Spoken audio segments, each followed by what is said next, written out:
Ang mabuting balita ng Panginoon ayon kay San Lucas. Nang linggo ding iyon, ang dalawa sa mga alagad ay patungo sa isang nayong tinatawag na Emmaus. May 11 kilometro ang layo sa Jerusalem. Pinag-uusapan nila ang mga pangyayari.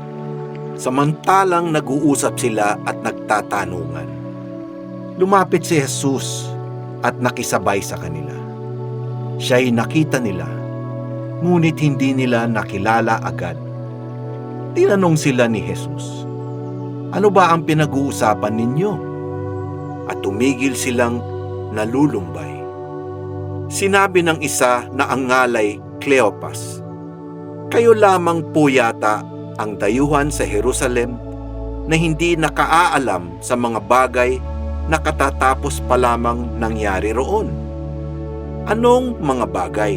Tanong niya.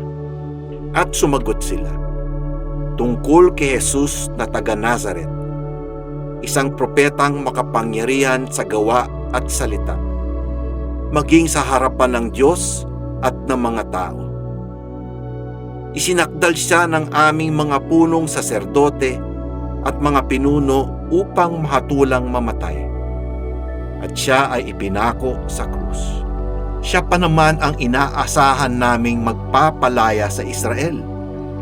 Sinabi sa kanila ni Jesus, kay hahangal ninyo, ano't hindi ninyo mapaniwalaan ang lahat ng sinabi ng mga propeta?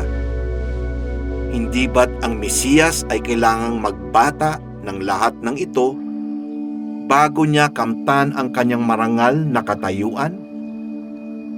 At ipinaliwanag sa kanila ni Jesus ang lahat ng nasasaad sa kasulatang tungkol sa kanyang sarili, simula sa mga aklat ni Moises hanggang sa sinulat ng mga propeta. Nang siya'y kasalo na nila sa hapag, dumampot siya ng tinapay at nagpasalamat sa Diyos. Saka pinaghati-hati at ibinigay sa kanila. Nabuksan ang kanilang paningin at nakilala nila si Jesus. Subalit ito'y biglang nawala. At nawika nila, kaya pala gayon ang pakiramdam natin habang tayo'y kinakausap sa daan at ipinapaliwanag sa atin ang mga kasulitan.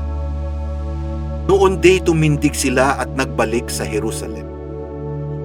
Ang mabuting balita ng Panginoon. Pinupuri ka namin, Panginoong Hesukristo. Naglalakad ang dalawang alagad palayo sa Jerusalem matapos ang malagim na katapusan ng kinilalang Mesiyas. Paano nga naman makapagliligtas ang hindi nakapagligtas sa kanyang sarili? Gumuho ang kanilang pag-asa. Nalibing na ang mga pangarap na binuhay ng pangangaral at himala kasabay ng paglibing kay Jesucristo.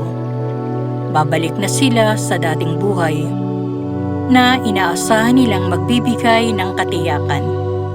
Pero hindi pa nila nauunawaan ang pagkilos ng Diyos sa mundo.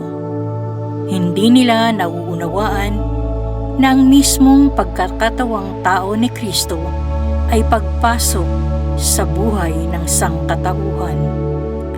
Kusa niyang inangkin ang ating pagkatao at nakiisa sa pakikibaka sa buhay.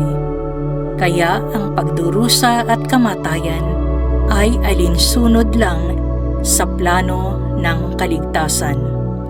Sa kamatayan, hinipo niya at niyakap ang hangganan ng buhay.